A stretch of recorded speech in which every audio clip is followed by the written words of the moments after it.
Hi there, Lori here from Goodbye Good Girl. We're here all about the feminine rising, coming into balance, all of the toxic masculine that has been loud and bullying and has created a system that really doesn't function any longer. It never really functioned with tremendous success, except for maybe white people in the 50s. Um, and then it was clear that things needed to change. And then we had the 60s and the uprisings, and we had feminism and all kinds of things.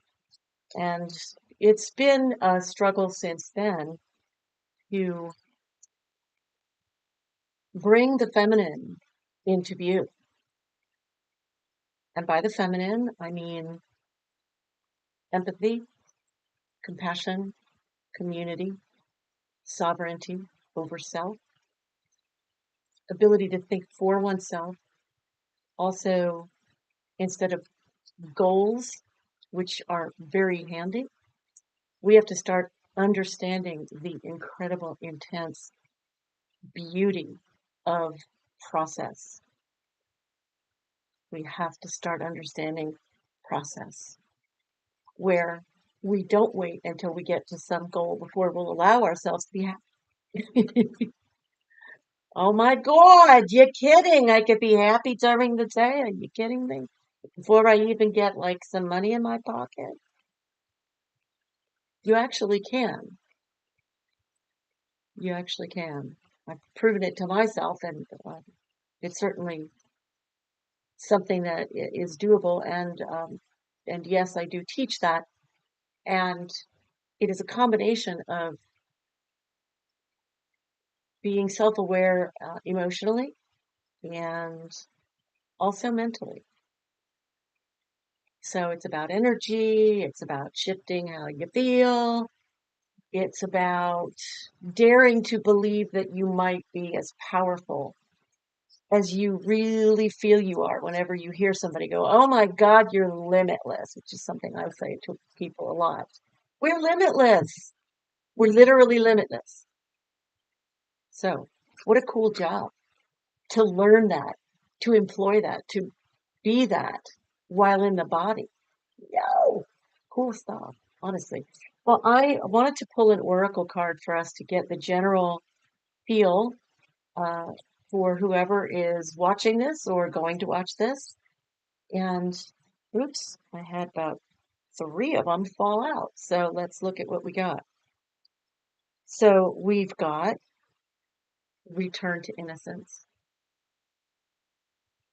And innocence does not mean being ignorant in a way that makes you without resources. Returning to innocence, somebody said to me today in a meeting that I had um, that up until the time we're 8, I think it's actually a little later, maybe 10, especially girls, but somebody can look that up. I'm really not sure. But up until the age of 8 or 10, girls are just, we are free, we are ourselves, we are creative and fun and happy, and there's no limit, there's no limitation on us. And it's a beautiful thing. I can remember those days. I can remember some of those days, and it is an incredible open air sort of feeling. And then we start to, I want to say mature, but it's a funny word to use, really, in my opinion, because emotional maturation is something most of us have not even a clue about. Honestly, it's not something that's taught. Anyway, I don't want to get off the topic, but returning to innocence means to me returning to your real self, your authentic, true, powerful, joyous self. The one that looks at somebody who's not like you and all you see is a playmate. all you see is somebody who you don't know yet, who's going to be your best friend, who you're going to be able to explore the world with, and you're going to be able to learn things, and it's amazing, amazing. Oh, here, this is a good one for today too. Ascension symptoms. If you haven't been on the channel before, um, you will know that if you haven't been here, I mean, you won't know that I talk about evolution because the period we're in is human evolution. We're actually evolving. And that's a whole other conversation, to be honest. But briefly, it's where you take your human status that we know so well, and you let in the feminine, you let in spirit, you let in compassion, you let in intuition and instinct, and you let yourself explore, you let yourself birth yourself, honestly. That's really what it's about. But ascension symptoms, where did I put that card? Oh, there it is. What happens, and it is happening apparently in March in a big way, we're having symptoms. So for me, I keep waking up at 3 in the morning and not being able to get back to sleep. This makes working a real challenge. It's very tough. But other people are having headaches. People are experiencing what they're calling time jumps. I know that, I guess it was in January, when January first started, I was having some interesting feelings for a few weeks that while I was absolutely part of this earth experience, I also had this sense of being not connected to it, not impacted by it, just sort of, I want to say floaty, but yet I was grounded.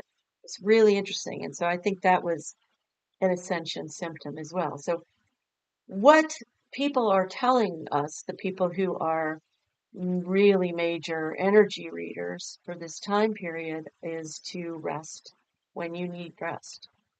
So, you may need to go to bed earlier, or you may need to take a nap when you get home from work, or you may need to nurture yourself in ways that you haven't done before.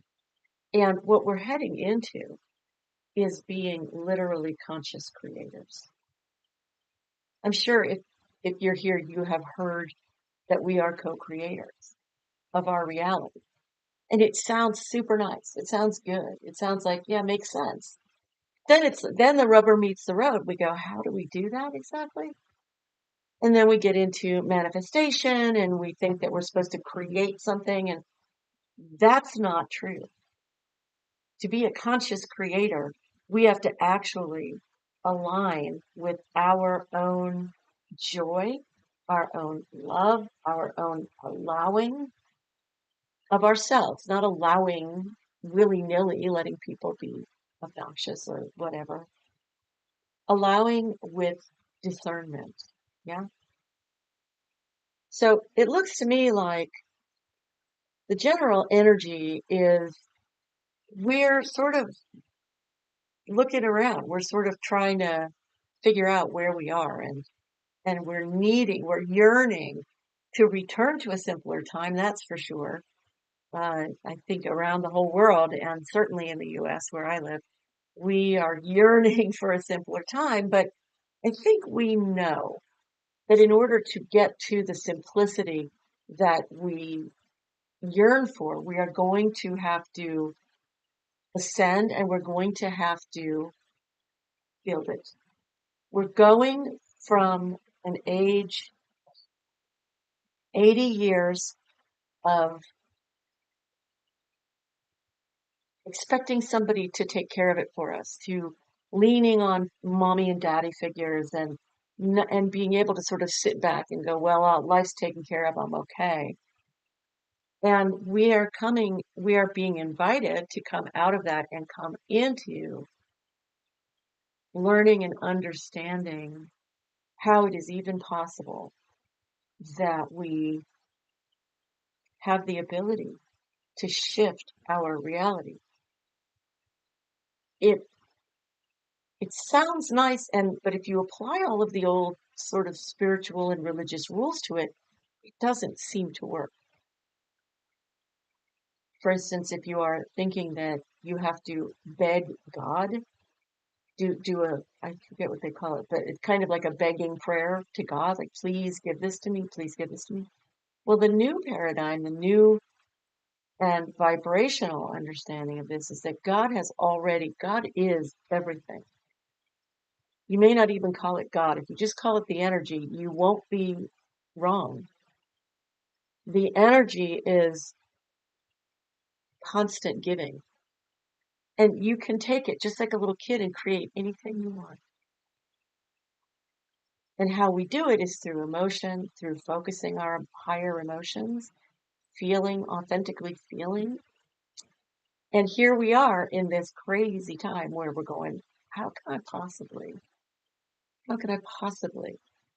do this? You know? And we can. 100% we can. I'm not telling you that because I believe it, but because I know it. I've experienced it, and I continuously experience shifts that I deliberately invite in my emotional energetics, and my perspective switches and my opportunities switch, and it's an amazing thing. It's an amazing, amazing thing. So this can be done. It has been done. Back in the day, in the early 1900s and late 1800s, in the spiritual realms where you would like run off to the Himalayas and find a guru to sit at the feet of. The whole thing was to find a guru to sit at the feet of. And guru just means dispeller of light. Guru means dispeller of light. I mean, dispeller of darkness. I'm sorry. What? Dispeller of darkness, that's what a teacher is. And so you would find a guru and you would sit at their feet and you would try to somehow absorb the essence of their words and their energy and become that kind of person yourself. Cool. But I've actually done that. I haven't gone to the Himalayas, but I sat at the feet of great saints, and I wouldn't trade that for anything in the world because what I learned was essential, was essence. I learned that there is divinity and it can exist in a human body. And so if it can exist in a human body, it can exist in mine and yours. Okay. But let's get on to what I wanted to talk about today. I had a realization, and it's been building. It's been building for a little while. I've been trolling through YouTube and I've been looking at people who read energy. I've been looking at people who are psychics, people who are tarot readers, and all kinds of people commenting on said readers and things. And it turns out that when it comes to all this stuff that's going on in our country that's being just dismantled. Well, first of all, in 2008, I was told by a spiritual woman who was a leader of some kind at a retreat. I was told by her that our systems would fall apart sometime after 2012, unknown as to when, but we know now, and that it would be in order to bring in the new earth, the new way of being, the new order, which would be more based in care and commonality and being communal and inclusive and all of the things that really are the forward movement of and the evolution of the human. And so that was pretty alarming then, but now I'm learning how to rise with it. Really interesting. I mean, if you knew how susceptible I've been throughout decades to panic, you would be marveling. Oh my God, she's so calm. So that was 2008. Now, let's go to before that, actually. It turns, I just learned this a few weeks ago. When Reagan came in, I'm going to give all of this to you in the way that I got it so that maybe you can follow that string and see what I'm talking about. Reagan came in, and before he got into the office, if you were a newscaster of some kind, if you were on television or on the radio, you had to talk about both sides of politics that you were reporting on. Excuse me. And this was a doctrine that had been put into place. It was called the Fairness Doctrine. And this card just fell out, Ten of Wands. And what it let us do was it let us create our country and ourselves if we would just walk forward in an inclusive and straight line. But Reagan decided, let's get rid of that.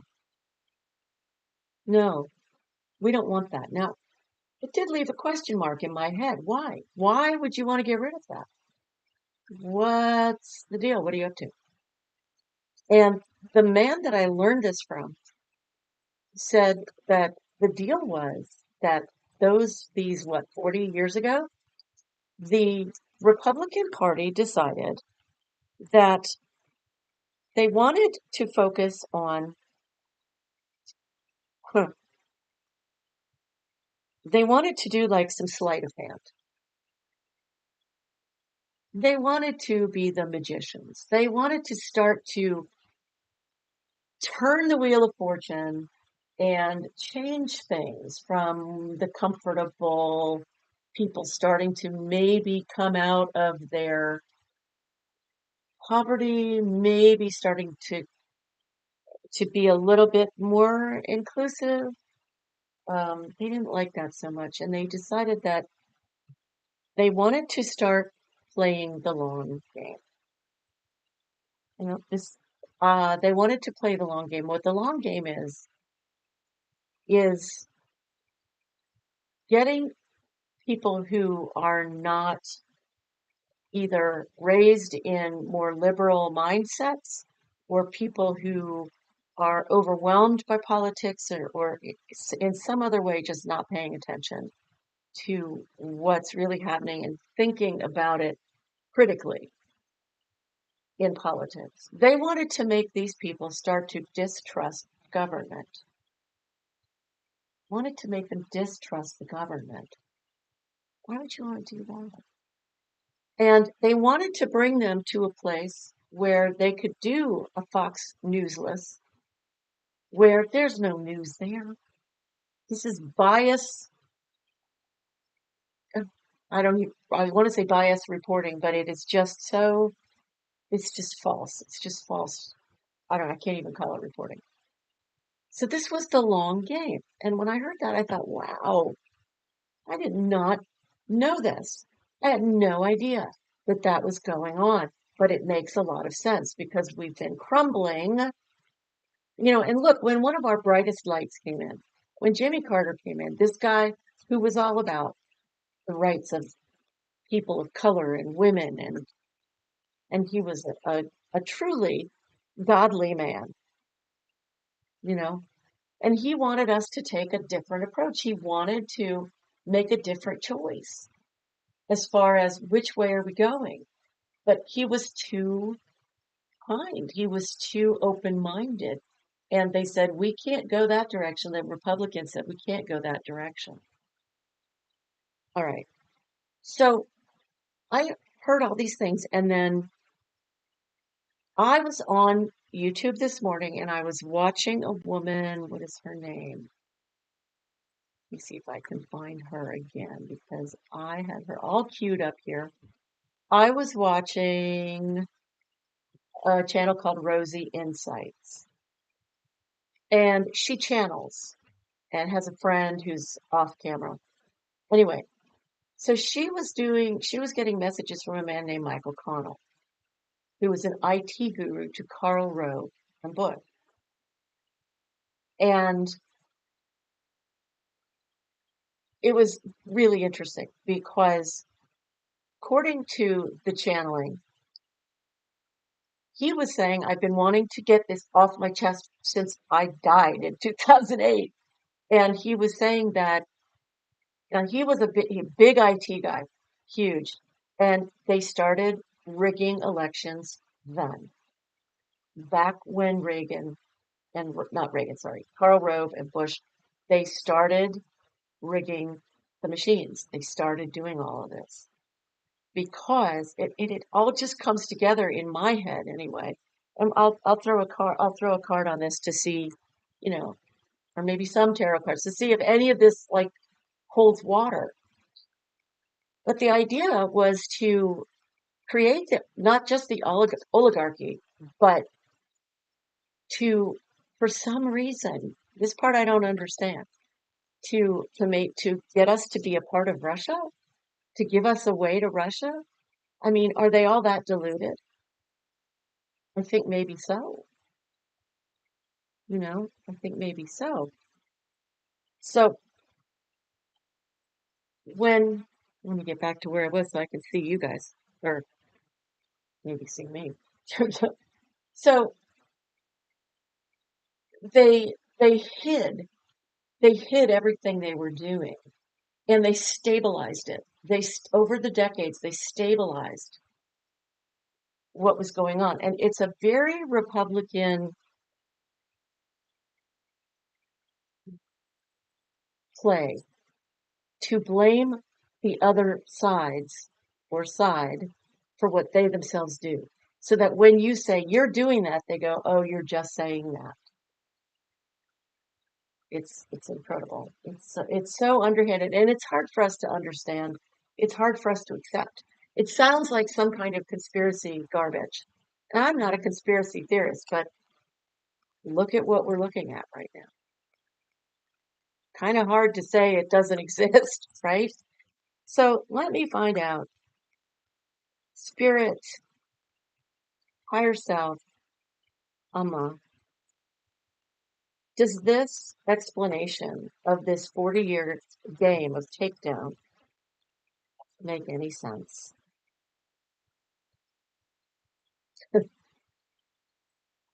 And I get the Chariot card that came out of the deck. And it's yes. To me, that's yes. Let me get some clarification on it. Um, that this is speeding up. Not only yes, but it's speeding up. So let me get some clarification here. Does that mean that this is a guess and that it's speeding up?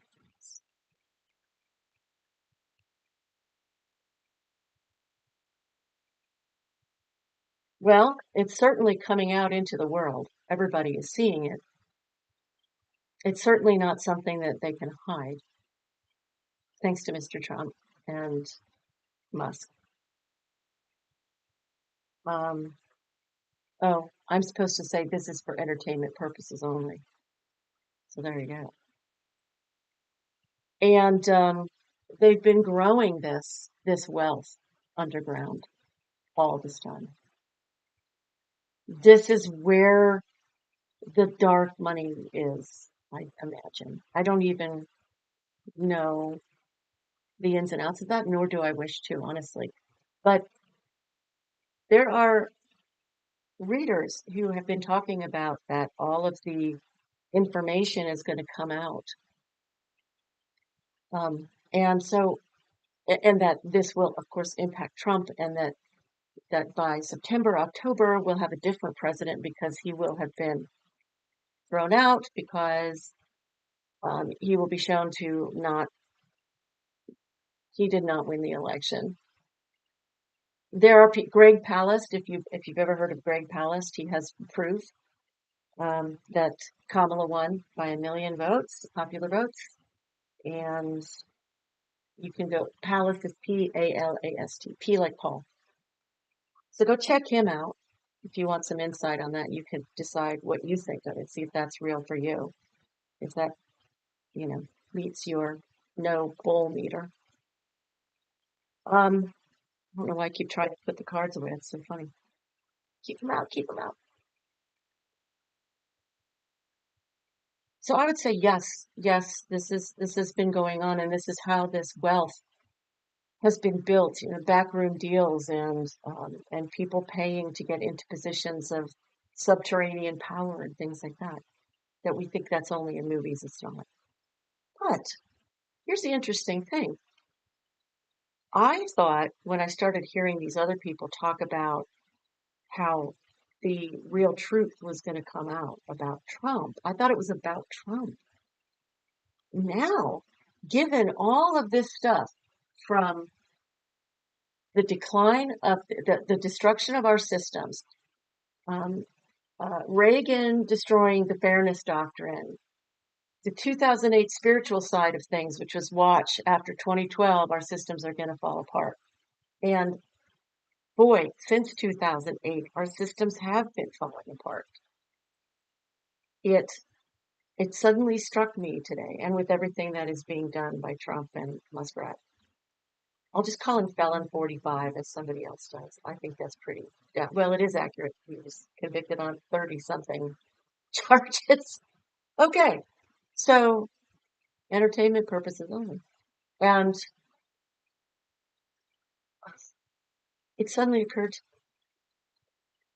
what if it's not just the information about about Felon 45? What if it's not just that? What if all of the information that comes out is about the decades long romance with Russia, with all the oligarchs? What if the information that comes out is because they're all screaming at each other, they're all jockeying for control, and wow, this is just conjecture, but it it's it's elegant in that it makes sense. It fits the different slots. It's very, very interesting. It will be very interesting. March is supposed to be a really, really intense, uh, an intense, energetic time for us. And we're being told to rest when you need to because we're going through a real ascension spurt, a real growth spurt. So don't be surprised if you feel really kind of racked out this month. And there's also supposed to be a lot of information coming out this month. So don't be surprised if it feels like kind of crazy. All right. Now, how do we stay sane and empowered in the midst of all of this insanity? How do we do that? Because I'm all about empowering us and empowering women and bringing the feminine in, whether you're a man or a woman or trans or whatever you want to be. Um, how do we keep our equilibrium? How do we stay sane, and not only sane, but have our minds open to real creative modes and helpful modes and new ideas and and innovation in this new age of Aquarius. So I want to mention, first of all, that your nervous system needs help. We have a very masculine way of leading our lives, which is to say we're always going for the goal. And I love goals, but if all you ever do is go for the goal, go, go, go, go, you know what this brings? It brings burnout. It brings a sense of depression when you don't get there and you keep trying. Been there, done that many times. The fact is that we need to bring in the feminine, and the feminine is where we can actually rest. We can allow. We can we can gestate. We have to get to know ourselves. We have to allow ourselves to explore how we feel, who we are, what we want, what we think. Make room for ourselves. These are foreign concepts, particularly in the US, where we women have taken in what is foreign to us. We've taken in the masculine programming that says, don't be emotional, don't be intuitive, right? And also do everything the way the guys do. How many people do you see hawking programs on LinkedIn and YouTube, and how many of them are men? Most, most. And that's because the system was created in a male image. It was created to leave the women out. We've been knocking on that door since the 20s, give me the vote, let me in, let me work. In the 40s, they're like, oh, shoot, we need you because we're at war, so we'll let you in for a while. But, oh, we're back, goodbye. And then the 60s, and like we've been knocking on this door a very long time. And it occurred to me that this is not the right game to be playing. We need to create a new game.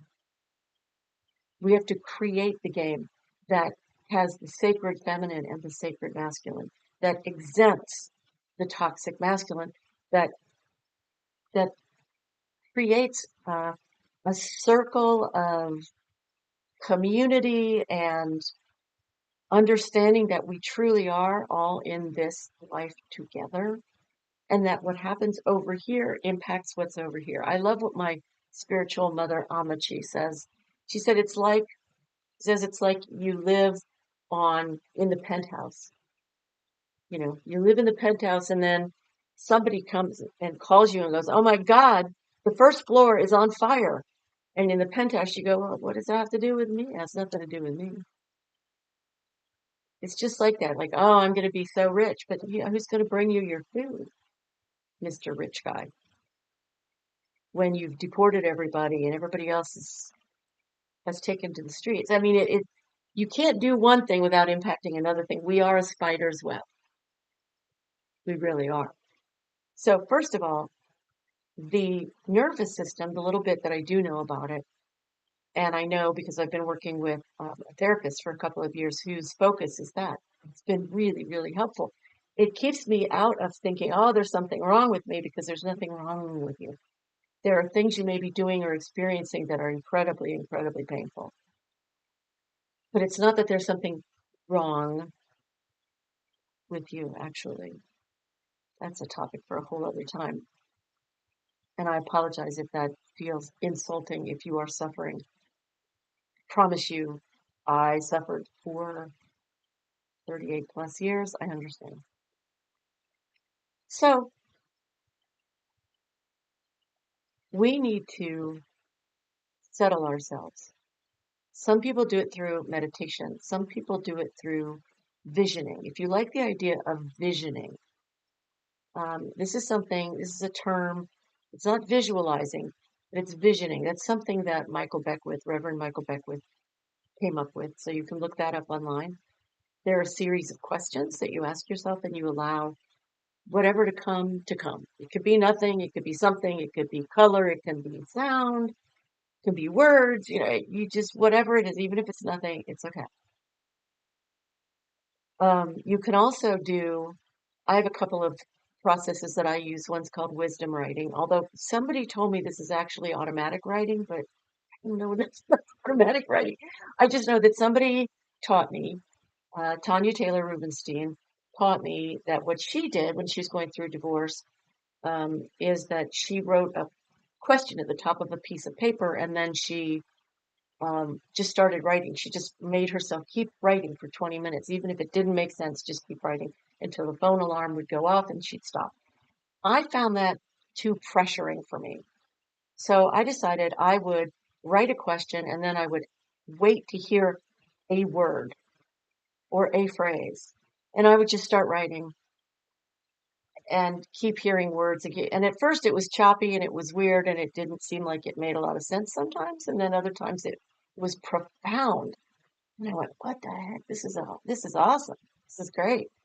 And so I have some amazing writings that I even have some stories that I did doing it that way through wisdom writing, which is awesome.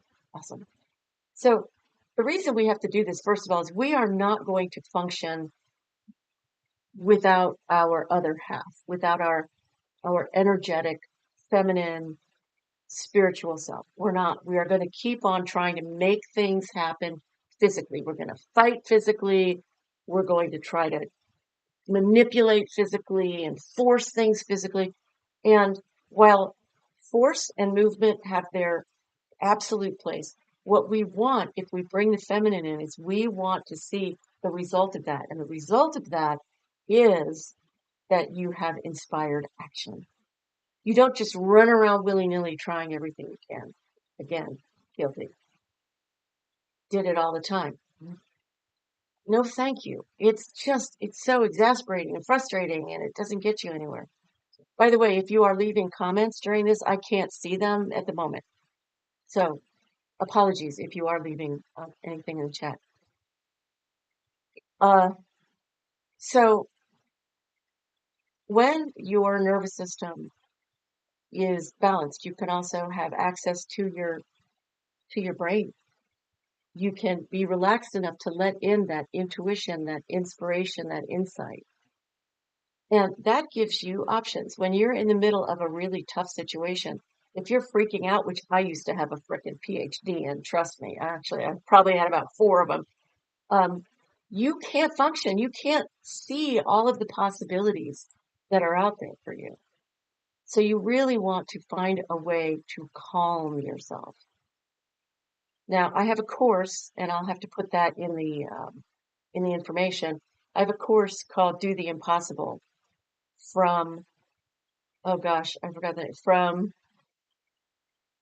from feeling disempowered to being able to empower change in yourself. It's a free course.